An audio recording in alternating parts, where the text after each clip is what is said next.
Welcome to the Homeschool Together podcast.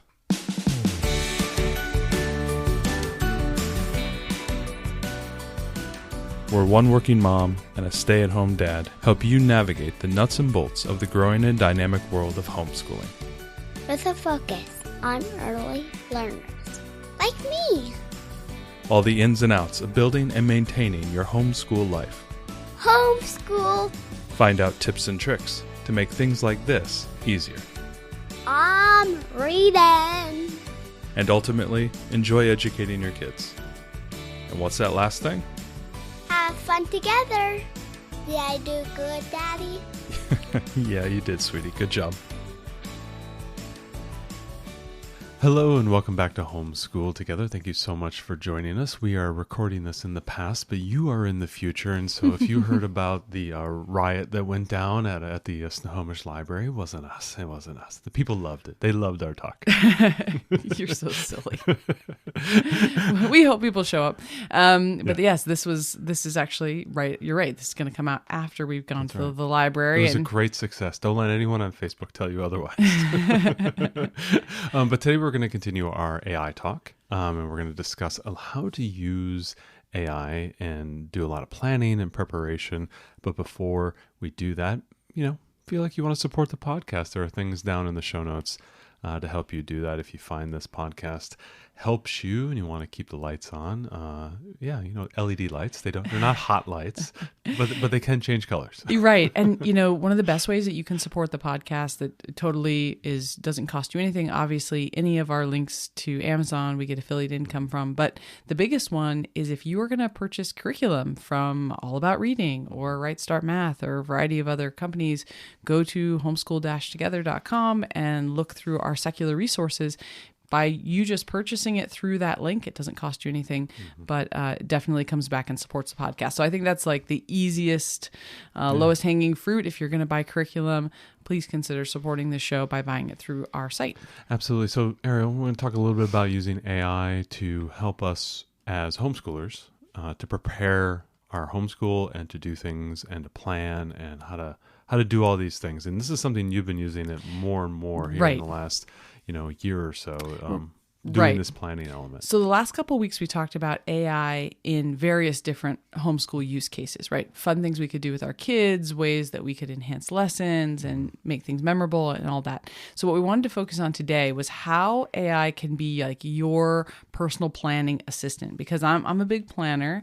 And if you've listened to the show for a while, you know that I like kind of obsessively plan. So we specifically use ChatGPT, but of course, we're going to talk all ChatGPT, but this could be Gemini, it could be Claude, whatever your AI of choice. But we wanted to talk about the planning aspect because there's so much that you can do that I think it helps me sort out some of like the chaos in my brain. Yeah. So the first one we want to talk about is like our big picture planning. There's like 10,000 foot view, year-long type of thinking. Right. Yeah. I've got a child that's this age. These are the things that I want to do. Can you help me create a plan that's this many weeks long? Like, so we're doing the Summer of Science right now, for example, and we want to do space science. And I'm like, okay, well, here's 36 weeks of topics. I want to do it in 13 weeks. So I'm asking it just like big picture, broad brush strokes. What would I do for, 13 weeks of space, and how could it all kind of flow and tie together? Yeah. So that's just like, really big picture. Or you could say, I want to homeschool for 4 days a week.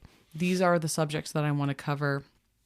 And I'm going to be doing Right Start Math. I'm planning to do 2 lessons a week. Mm-hmm. Can you build out my whole year and show me how far I'm going to get in that plan, right? You can just like really big, and it will give you great tables and stuff that you can use that are well formatted, and you can kind of see like, okay, these are the broad brushstrokes of what I'm going to do. Or some of you, we did a whole series of podcasts about the 4-year history cycle and some of that stuff, and getting family learning. And what if you wanted to say like, okay, well, my kids are this age and this age, and I want to use Build Your Library as my primary curriculum. Put together a 10-year plan, right? Or something. I'm making something up of how these levels would go. And here's the guiding principles that I have. So I kind of take whatever I have in my brain and say like, well, these are the considerations I'm making. This is the thing I'm struggling with. And I just kind of dump it into Chatty. And half the time, my first question to it is not actually the ultimate question I wanted. Yeah. But just because I asked that first one and I give it some parameters, it starts to put stuff together and I go, oh, no. I want this. Oh, yeah, I want to include this. Oh, and you can kind of craft something, right, from that.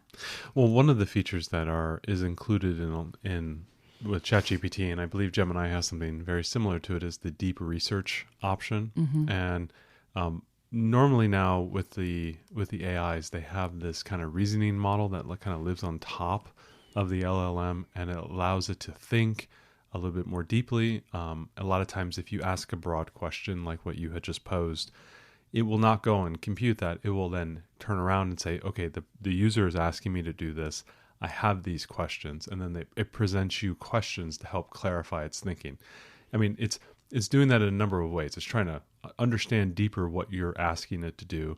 On top of that, it might be like, well, it's not kicking off and doing this huge computation and using computer resources until it's very certain I understand what you're doing, because there's a lot of nuance in maybe a simple 1 or 2 sentence prompt, like, build me a curriculum for a 5th grader. Yeah. Right. It's like, what do you exactly mean by this? Like, what do you want me to do?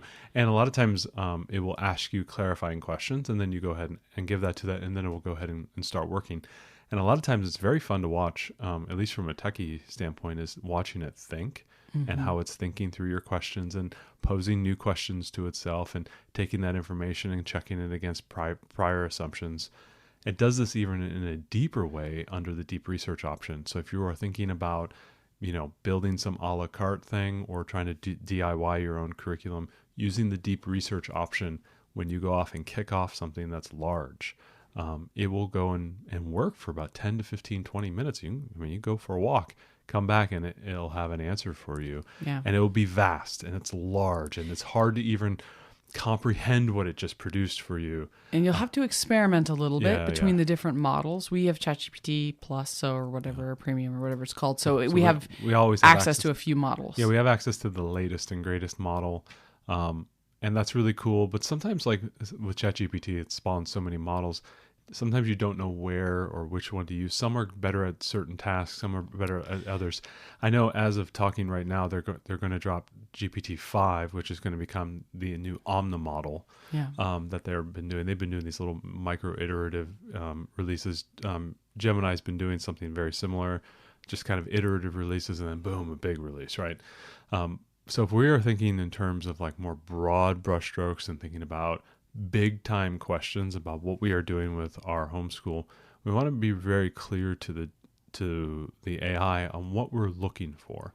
And I always like to have very specific terminologies of like, I want a high level plan that is very concise, and use these words that help narrow down the scope of the work that ChatGPT or Gemini is going to do for you.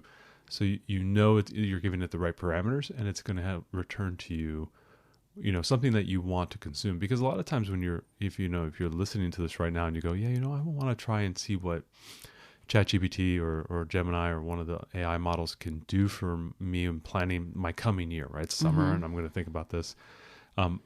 You don't want it to go off and kick off and do a bunch of work, because you can get kind of lost in like, what did it produce? And then you're like, you're combating with the output as opposed to working with it to work through your thinking. Right. And so you want to make sure that you limit what you're asking it to do and guide it in the direction of the scope that you want to see it return. Because maybe the first couple times you don't want a detailed 38-week, 39-week curriculum. You just want a high level, what are we doing every single month? Is this doable? And then you can ask questions to, it produces an output.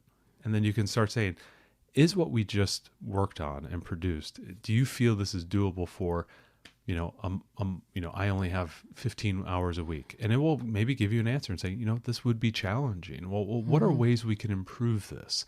And then you can start churning through that. And then once you get something that you feel is starting to work, then you can start doing the deep dive. What's the first month look like? What are the type of resources I'm going to need? What type of time management am I going to have to do? My week, I think a lot of times with the homeschoolers, we're guilty of saying, well, what does your week look like? Well, it looks like this, but no weeks look like that. No days look the same. No days look the same. And we may be guilty of that, and we don't want to input the wrong information into the ChatGPT or expectations and say, well, no, really, I only have about 3 days worth of homeschooling spread out over 5 days. Being honest with the tool and being thoughtful on how you're doing that can really help you narrow down the big picture thinking.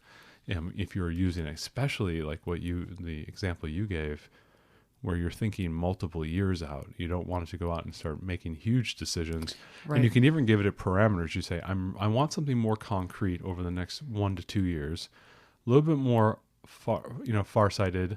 I want less work, and then maybe just kind of like rough estimates beyond 5 years. Right. Some of it's a little bit of best laid plans. One of the things that I like to do, and this is just my own workflow, but I've found I've used it a lot for planning. And one of the things I like to do is I like to approach it with what my problem is. Mm-hmm. So I can say, I'm struggling to come up with a long-term plan for studying the levels of history, given that my children are 6 and almost 10, and this is where their levels are at. I need your help figuring out a plan. And then one of the things I like to do is, because it's very eager to please, right? So it'll go out and it'll just do all these things. And then half the time I have to pull it back because no, it got off on the wrong direction right at the beginning. Yeah. So, we're early on. So one of the things I like to do. And don't let that be an anchor to you. Like, you got to be careful, like what you're just saying. Don't let that pull you down into some thinking that you don't need. That's kind of the danger, I think. So one of the things that I like to do to avoid that is I give it my dilemma, and then I say, I'd like you to help me, and I'd like you to ask me questions so that we can get to the right solution together. So then it doesn't go off and do all the work. It asks questions so it can help build your plan. And one of the things that I like to do is I tell it, ask one question at a time. Because I really hate when it gives me like 8 questions. I'm like, well, I got to answer all these. So I just say, give me one question at a time. So it'll just say one thing. Like, oh, what reading level is your older daughter at? This. What is most important to you? Is it that we stick to the 4-year history cycle? Is it that we do, that you mainly focus on world or American history, whatever? Like, it'll ask one question at a time. And I find with that process that I can get to something that's much closer to what I wanted, even if I didn't give it all the parameters, because it's going to ask me the parameters it needs. It's helping you think. It's helping me think, and we're thinking together. And so it's like, okay, one thing at a time. And then once it's got it all, and I'm like, yeah, you've got it, and it says, I have everything I need, then it will ask, are you ready for me to build your plan? And I'll be like, yes. So I think that's a great way to go. Tell it your problem, tell it to ask you questions one at a time, and then work through it that way and see if that is a good way to start. I think if you've never planned with it before, that's my best advice to prevent it from just like running through. It would be like, sure thing, here's a 36-week plan. And it knows nothing about you or what your constraints are or how many hours a week or any of that stuff. So I would try that type of prompt for it and see what happens. I think that's a great idea, kind of thinking large. Now, some families have, plans that are given to them, IEPs or individual. Right. Some individual challenges. Yeah, some type of challenges or some type of specific learning plan that you have to do, or maybe, dare I say, even like something that's required by the state for you to do. And now I have this information. How can I go ahead and create a plan that works through that? And a lot of times these are documents, PDFs and whatnot, that we can load into the chat window, and this is something I always like to do is I say, I like to be very explicit with ChatGPT and the AIs to say, I'm giving you the following thing. Yeah. Can you please analyze this and add this into memory? I am going to go ahead and ask questions, and we're going to work from this document's understanding. And it go ahead and does that. And then when you load it up, it says, okay, it's now in my memory. Let's go ahead and start working and everything. Sometimes if you just like start throwing a bunch of stuff and then you include the document, it doesn't know how to reference sometimes the document from what you're trying to do. So think very deliberately, almost analytically, in how you approach moving information, especially if you say, I got this, I'm working from this standpoint, I need the AI to know what that is. Work very deliberately in how you load that into the AI so that the AI is ready to work with you on that plan. Just as a side note, if you're worried a little bit about privacy, I don't want my child's IEP included in whatever. Both ChatGPT and I believe Gemini as well have options that you can just toggle where your data is not used for training purposes. Right. So that's very important. So if you're concerned about your child's privacy, if you're loading in a document in that nature, you can go ahead and go find that toggle up. Maybe I'll look it up real quick and put it in the show notes for you and show you exactly how to do that. Yeah, I think this is a really good point because you can have a situation where you're like working, let's say you're working with an occupational therapist or speech therapist or something, and you have things that you're supposed to do with them. And so you can use Chatty and you can be really specific too about, I want you to only source from the documents I've given you, not anything else. Because you don't want to go out to the web. Right. Yeah. You don't want to go out to the web when you've gone to a doctor and they've evaluated your child and they have a plan, and then it's going to go to the web and get other things. So it's not homeschooling, but I think this is kind of related to this. I was talking with a friend about planning, another Girl Scout mom, and I was talking about planning badge work and stuff and how great it was. And she texted me later. Using ChatGPT for badge work. For badge work, yeah. And she texted me later and she was like, oh my gosh, thank you so much for telling me about ChatGPT. She's like, their dog is having problems with aggression with the dog sitter.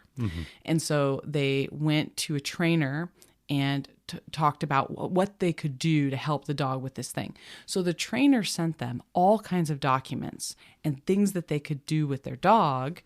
And so what she could do, and she was just overwhelmed by the data. She's like, there wasn't an actionable plan there, and she didn't fully understand it. So what she did was she was drowning in data. Yeah, she was. So she took all these documents, she put them into ChatGPT, and then she was able to get a day by day plan. Here's what you need to do for Rocket. Here's what you need to do to help him.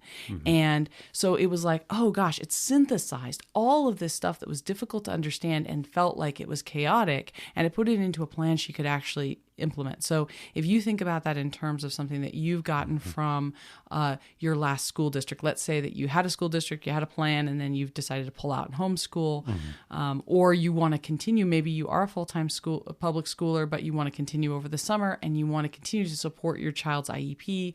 There's things that you could do to make sense of some of this stuff. So you can also say let's put doctors and things aside. Let's say that your child suffers from dyslexia or you have ADHD or something else, right?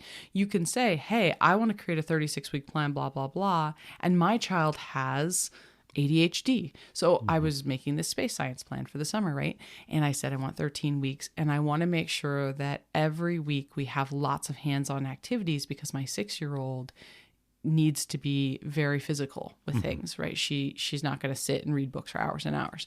So it took that into account when it helped me make the plan. So, if you have special circumstances or you've got lots of data, let Chatty help you kind of synthesize that or make a plan that takes that into account. No, I think that's great. And kind of piggybacking on the idea of data, moving into the next option and item that you may find helpful for you, is the idea of reporting or bringing together a portfolio of what you're doing in your homeschool for the state, for your school district. Maybe you have an attending teacher that you have to report to. Being able to coalesce all the information of what you're doing into a single document, into a single output. ChatGPT can help you do that, especially if you have certain threads or chats going where you are discussing your curriculum with it. You can have it output these reporting files or reporting frameworks or suggest reporting frameworks and then produce those for you. It will produce, charts and options and ask you, would you like it? Very often, I love when it asks you, would you like what I just produced in a PDF for you? And would you like me to share that to your Drive account? And sometimes the PDF is not great formatting, Yep. but one of the things you can do, like let's say that you put all of your students' work products in a Google Drive document and you just keep that all year long, and you know, maybe you jotted a couple things down, whatever, the format's not great, but you can then link that Google Drive document to Chatty and say, hey, I need to create this full portfolio. You can even think about maybe like high school, and you're thinking about report cards and college transcripts. I mean, and there's things. all kinds of things There's you can do. Millions of use cases. And it can make a presentation for you. You can make a PowerPoint or something, and then you could just print that off. You could, like you're saying, you could take your full curriculum plan that you had produced for the year. That's a thing that goes in there too. What I love about it is you can just dump it all in. It doesn't have to be formatted well. It doesn't have to be written nicely. You can have it come from multiple places. You could say, oh, this was my reading plan over here, and over here is a bunch of pictures I took with my phone, and I put them in Google Drive of, writing samples and art samples and workbook pages and other things we did. And I have all this stuff, and it's all messy, and it can take it and bring it all together for you. Yeah, and then once it produces whatever it produces, you do a little bit of a sanity check at the end, make sure that it took in the right information, produced the right output. But I mean, if you could think about like, it's almost, it's like homeschool taxes, right? Yeah. and it's there to help you save that time and produce a nice product that you can then present to some individual who needs to review that. And the more professional we can produce that information, it makes us look more professional. It spawns less questions. It's true. Well, it's like, these people have their act together. When you're thinking about something like writing, for example, you can make sure that the writing that your child's doing is whatever the grade level expectation is from the state, right? So you can go ahead and just quickly snap a picture of what your student's writing and say, what grade level writing is this? What a great thing to be able to because I can't look at a couple paragraphs my child wrote and be like, well, that is a third grade, writing level right there. I don't know, right? So, and I'll tell you what, something that I used it extensively during my degree when I was taking all my tests. A lot of times I'd have writing assignments where I had to find a writing standard or a reading standard or a math standard, and then write some lesson plans from it. And, the Byzantine documents that are produced by the state of Washington around all the standards for all the subjects, from art to science to math and reading, they're long. They're like 90 pages long, and they're not pretty to read, not pretty to understand. They're not that hard. I mean, once you get in there and you understand the formatting, but man, as a parent, it's really, really difficult. You just put that PDF in the ChatGPT. You say, take the third grade reading standards, and it will find them all for you. And it does. I can tell you what, it did a great job. And I was always checking, is the standard actually in there? And then it would take me to it. I would just do a quick search, find what it referenced, and say, oh yeah, that is exactly what it said. Or ask it for citations. It's great. So if you're concerned about standards for your grade level, that's a great thing. So you can use it to make a plan. A plan. Let's say give me all the third grade standards and build me a plan that's compliant with Common Core or whatever. And a lot of states are Common Core aligned, and some of them are Common Core Plus. Most of them are just aligned to Common Core. So they essentially take the Common Core standards and rewrite them in their own state standards, but they're all fairly similar and the same. But these are great if you're looking at what you're doing, you build a plan, you can have it pull down your reading standards and your writing math standards, and maybe you have the science standards and whatever it is, and you go ahead and say, am I hitting all the points here? Are there any gaps? What can I do? Especially if you're concerned that is my learner meeting the right level, right? The standards are standards, right? And we all know the statistics, and they're terrifying how many students at different age ranges are missing on the standards. Yeah. And so for us, we want to make sure that we're not only just meeting the standards, but we're exceeding those standards in our homeschool, not just from content, but capability. Like most of the standards are capabilities. Like what can my learner do with respect to writing? What can they understand with respect to science?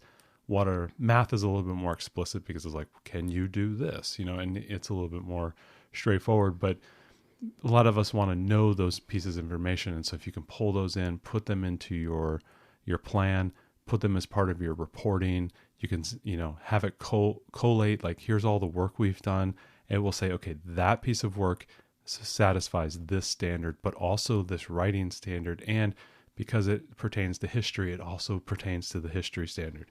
You got 3 in 1, right? That was a big thing that we were pushed in the classwork, because teachers only have so much time. There's only so much you can do with 30 students in the class. A lot of times they were doing activities that would hit multiple subjects at one time. So there'd be some art in there. We'd be talking about some historical thing, and they would do some writing and reading along with it. And they can knock out 3 or 4 standards in one lesson, or pertain to one lesson, and they can actually hit multiple standards. So there's an elegant way for us to do, more than one thing with each action. You can use ChatGPT to do that very complex, Neo in the Matrix type of work. Put it all together. Like, I love the idea too of saying, my child really needs to work on writing, for example. So I want to put this whole plan together for science and history and things, with an emphasis on having opportunities for them to write, or write creatively, or whatever it is. I love that. Like, fill in the weaknesses. Right. Whatever that thing is that you just feel like is not getting enough attention, you can just build it into all of your plans. So that's really cool. Yeah.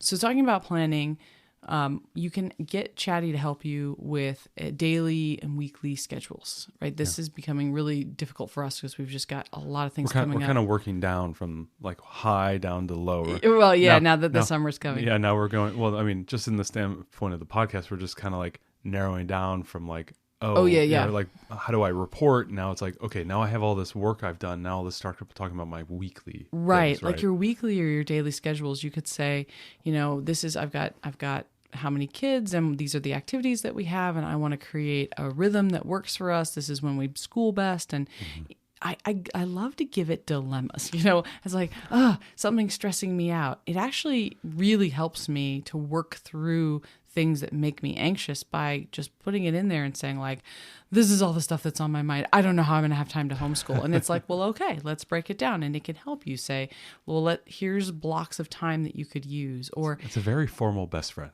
It's very great. It could, like, here, maybe you should do some sort of a looped schedule, right? Where it's on a stack and you just go to the next thing. So you don't have to stress about, well, what if I didn't hit reading every single day? Well, it's okay. It's just, you have a stack and you just keep going.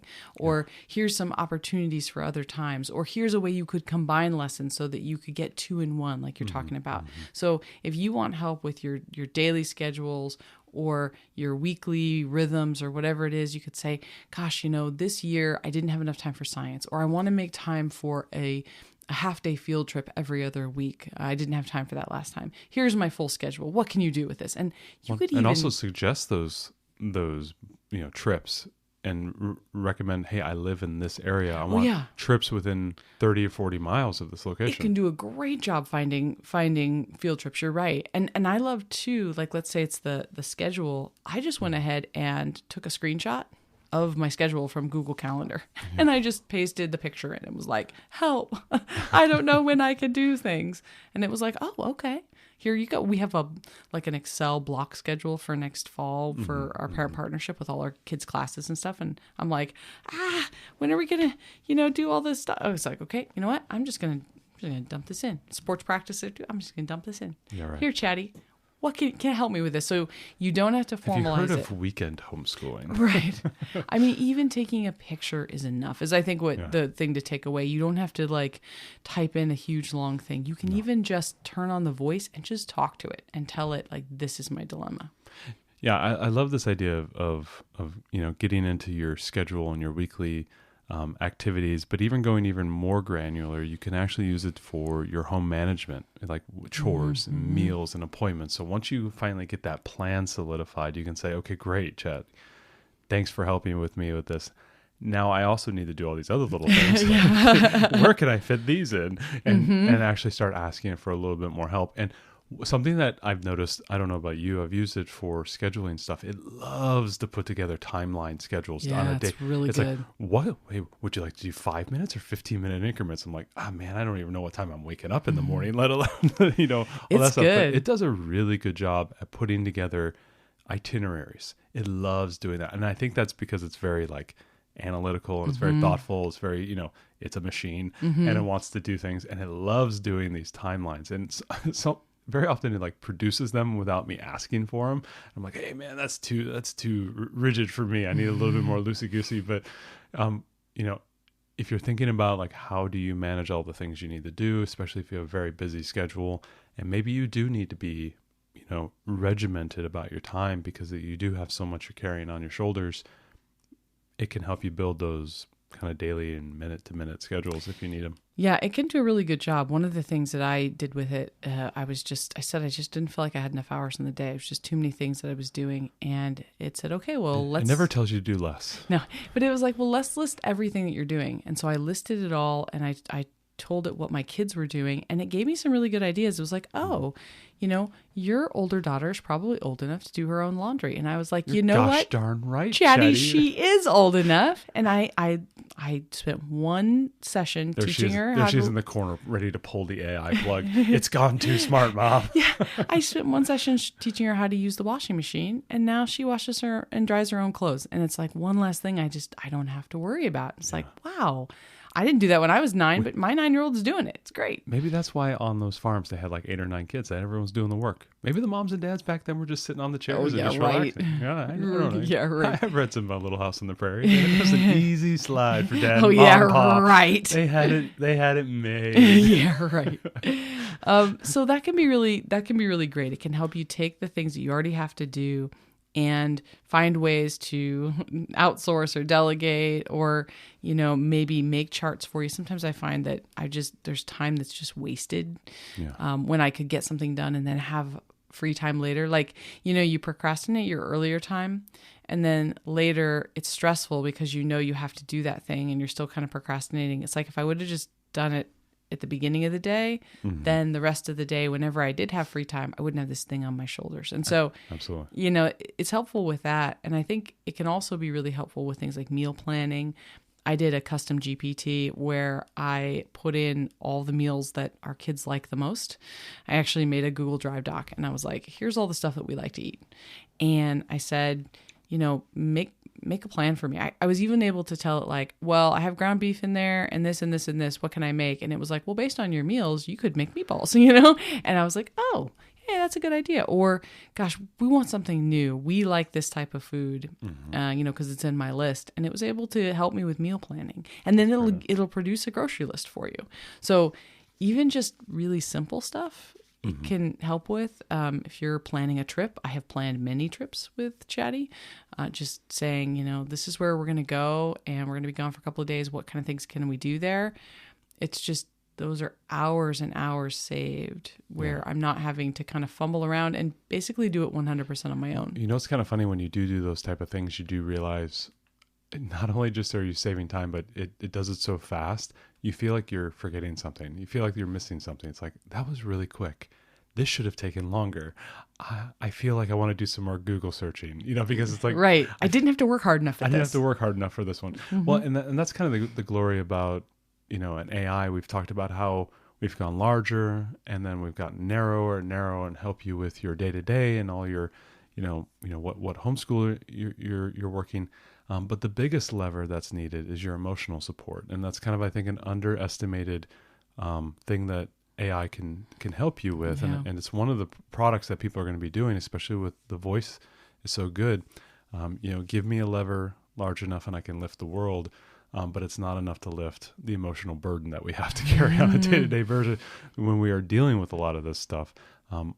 Using it to help you with your emotions and manage your feelings almost as like a pocket psychologist in some respect, Well, I mean, it's not perfect. It's not perfect. It's definitely not a substitute for... I think if we go in and acknowledge that AI is as flawed as human beings are, we can have a little bit more grace with respect to what we get out of it. It's going to be just as flawed as we are because it's made by humans and it's going to be flawed. It's not perfect. it's being couched as perfection, Yeah. but it's not. It has just the same faults as we all do, but it's a very smart person. Well, so I mean, I think the disclaimer here is that this is not in any way a substitute for a real person helping you with any kind of emotional problem that you are having. Go right? see a professional. Right. Yes, I'm a big believer in therapy. So please, if you've got some problems, I have been helped so many times by professionals. So that's not what we're suggesting here. It's more like, my kid's falling behind in spelling. What are my options before I panic? Right? And it goes, oh, okay, well, here's the options you could do. Or it's like, I went through my day to day and I was so busy. I only got a few minutes with my kids. I'm feeling like I'm failing them. What can I do tomorrow? And it's like, don't worry, you're doing great. Let's talk about what you could do. So it's more like practical, actionable advice for your kind of day-to-day stressors. This isn't your, big emotional loads that you need, people support with. This is like the little things that kind of, keep me up at night or nag on me because I'm a You have a reluctant reader. Right. I have a reluctant reader, and I'm really worried that she's not going to love books the way that I think she would if this wasn't difficult for her, right? She loves stories. So I have a reluctant reader, what's normal? What, help me feel better about where we're at. Give me ideas. What things could I do to encourage her?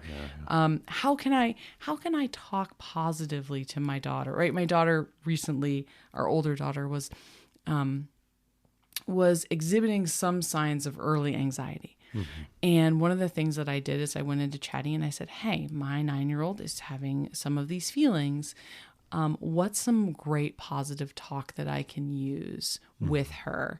What are some exercises that I might try? And it was a lot of stuff that I had learned in therapy myself, but it was a good reminder of like, oh yeah, I could do those things with her. And, what things should I be watching for with her? It's like, it's not serious enough yet to go out and talk to a psychologist and meet and all that stuff. I'm just seeing like some early warning signs or, maybe you hear your child talking negatively about their body or, something like that. You can just maybe say, what advice could you give about what things could I do to encourage positive body self-image? Or what kind of things could I do to speak positively? Or I yelled at my kids today and I feel really bad.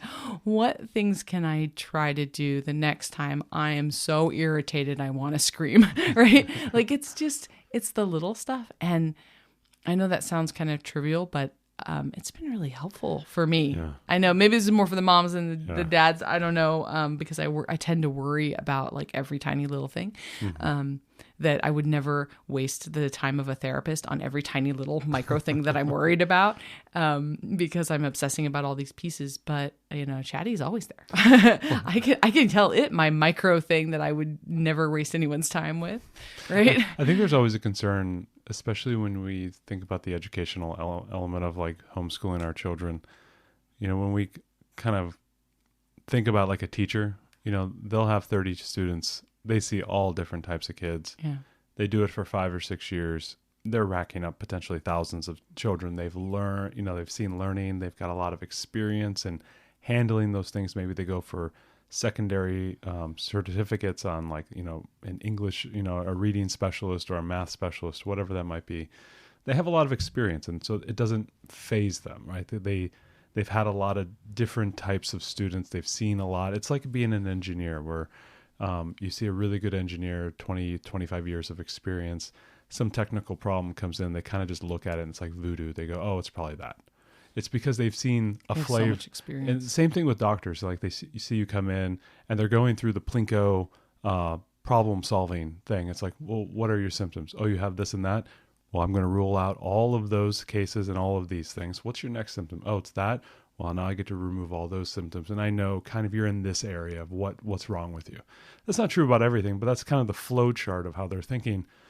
And in this respect, we have an n equals 1, n equals 2, 3, or 4. And that's all we ever see. We don't ever see other children. And so we get so stuck in like what we're experiencing with our children. We start to worry and say, oh, am I failing? I don't know if I'm doing the right thing here and everything. And that's okay to, question what we're doing and do the research and figure it out and learn and whatnot.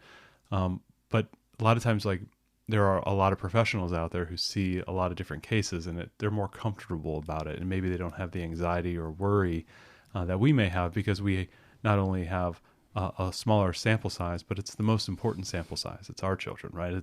There's a little bit of uncertainty and fear that come from that. And I think maybe that emotionally we can have ChatGPT kind of be a quasi-expert to go out there and tell us and maybe say, okay, your child is not any different than the majority of students who struggle with reading. And it'll give you some like nice stat, right? Oh, Right. 70% of students struggle to read at second grade. I'm like, oh, thank goodness. Right. I feel like I'm being heard. I'm not alone in this. Right. I'm being heard. And, or maybe, my child's struggling to read. At what point should we seek help from a reading specialist? Exactly. Yeah. Ask me some questions to try to get to, where we're at with this problem or whatever it is, right? It's kind of right, take everything with a grain of salt, but I think sometimes it can really be a good, support system when you don't necessarily have somebody right there that you can ask, right? And getting time with a professional, maybe it's not necessary to go get a reading specialist yet. I don't know, but I have this feeling, and of course we all worry about our kids. So, try it.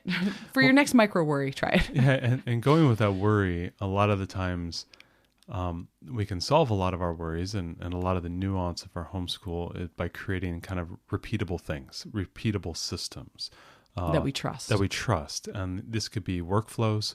It could be worksheets. It could be reflection questions. We talked about last couple of weeks, using your own ChatGPT, custom GPTs that can analyze work that you do all the time with your student, that you can, lean on to do grading or verification, using ChatGPT to create those systems of support, kind of the undergirding structure of what we do on a daily basis to help solve some of those problems and uncertainties by creating reusable and dependable systems that we can rely on for our homeschool, and not just, for how we do things and what we do, but also, our emotions around that as well.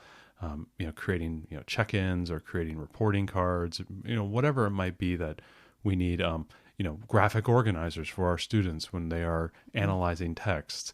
I need to create a worksheet to do writing activities and here and that. And I'm not out there spending hours of time doing that. Oh, I can create these using ChatGPT, and I can put these into my homeschool that helps, grease the skids of what we're trying to work with our students, and helps relieve a little bit of that pressure and a little bit of that concern on what we're doing on the micro elements, but also helping to support some of the larger aspects of like our broader homeschool planning, our weekly planning, and maybe some emotional concerns or concerns that we may have on gaps with our students. They can help backfill that. So creating those kind of like repeatable systems, ChatGPT can be a great thing for you, or Gemini can be a great thing for you to be able to create those things. Yeah. You could create things like checklists, right? This is, if you feel like you're always forgetting things in the morning, or, here's my daily schedule with all of the different subjects you want to cover. And then you just fill in the page numbers that you're going to do. Yeah. It can help get you organized.